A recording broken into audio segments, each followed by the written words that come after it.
Good morning, all. Welcome back to the Turn It Round the Corner podcast. Happy Friday. Hope you've all had a great week.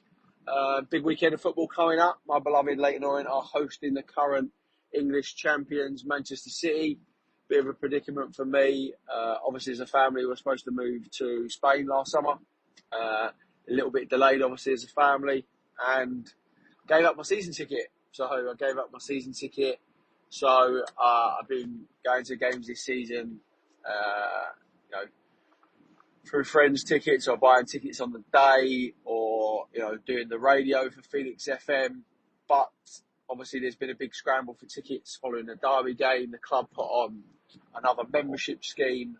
Didn't really understand it, if I'm honest. Didn't really get to grips with it early enough, and then on the last day with about 20 minutes to spare, I'm trying to add myself and Bert to this scheme, but it wouldn't take Bertie's current details.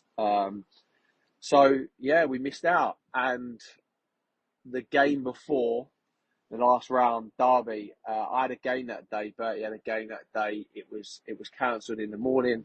So we ended up, through our various WhatsApp groups that we're on, or WhatsApp groups, managed to get a couple of tickets off someone through Facebook, I think it was, in the end.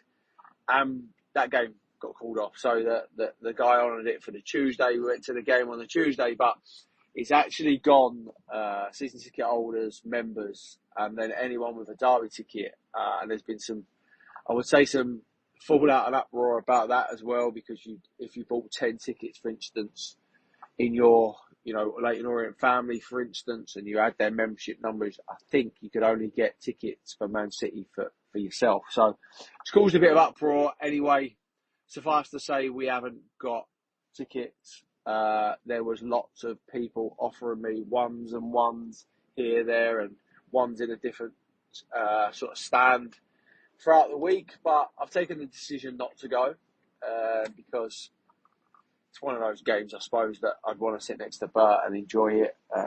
Hopefully, we don't get embarrassed. But also, I've said it a lot lately, like playing football with Vets football, we've got a big cup game. And I know, like, as I say, the last couple of years, this might be my last year of playing football. I'm 46 in the summer. Time's running out, isn't it? And you just take it, for what it is. And I'm enjoying massively playing football again. I think for friends and family that know me, I had some health issues a couple of years ago. It's just been over 2 years since I had a big operation, and my I think something I used to get me through that operation and my rehab was that to get back playing football again.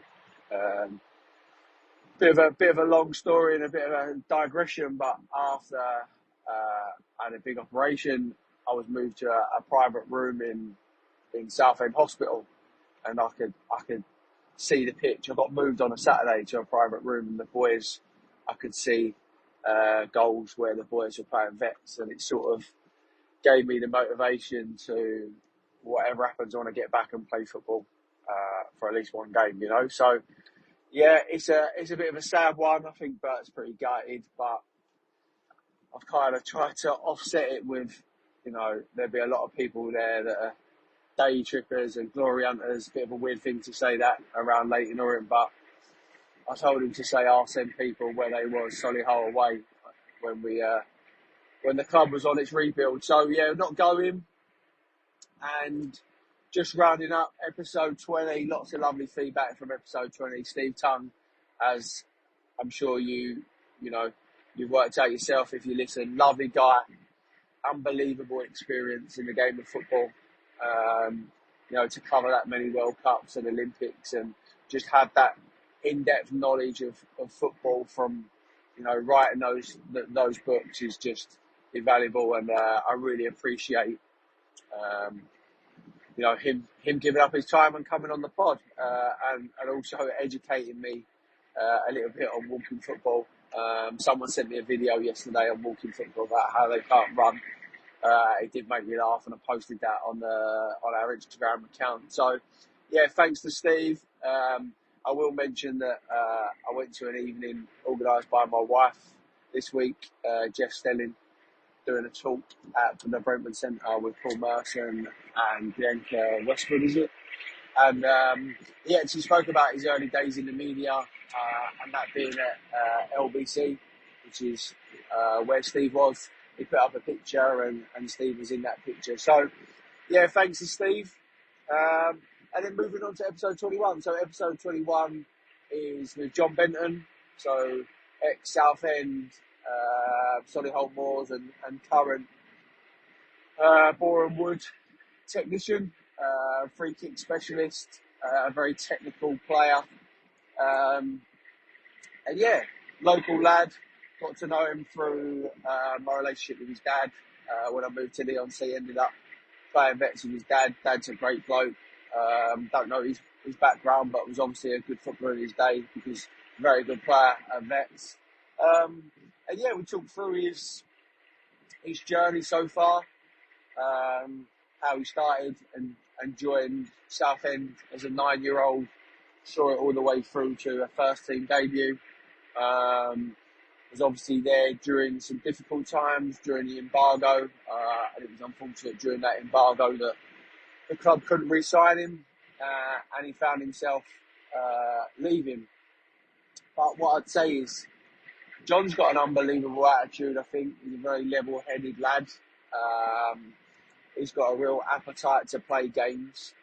He's not scared to drop down the level to play games, to give himself a shop window and an opportunity to step back up. And he's done that throughout his career at Southend. He went on loan to locally to Great Wakering. He went on loan to Averley.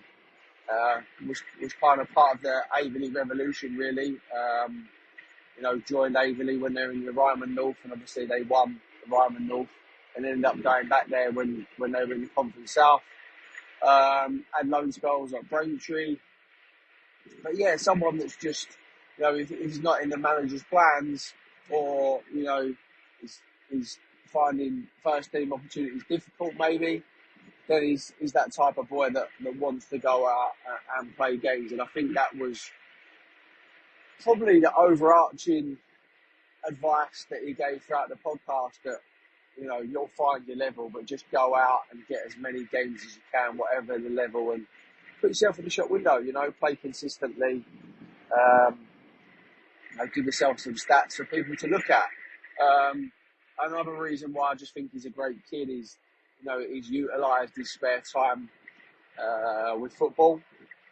He's done a degree with the University of Salford, and now he's thinking he'll probably take this season with a little bit of rest, but he's then talking about maybe doing his master's degree as well. So, great kid, varied career, played at a lot of levels already. Not many kids before the age of 22 can say they played at Wembley twice. Unfortunately, he lost both those finals, and I think that will make him stronger throughout his career. But again, not many people can say they scored a penalty and scored a goal at Wembley, but in front of hundreds of their families and friends. So yeah, really great chat with Jon. As I say, really, really lovely lad, a really level-headed lad. So he's got wise shoulders for a young lad. And lastly, Jon and his family have gone through some tough times over the last year. And I want to dedicate this episode to Jon's brother Ed, that unfortunately passed away. It was actually a year ago yesterday that they celebrated his life. And yeah, I just want to say,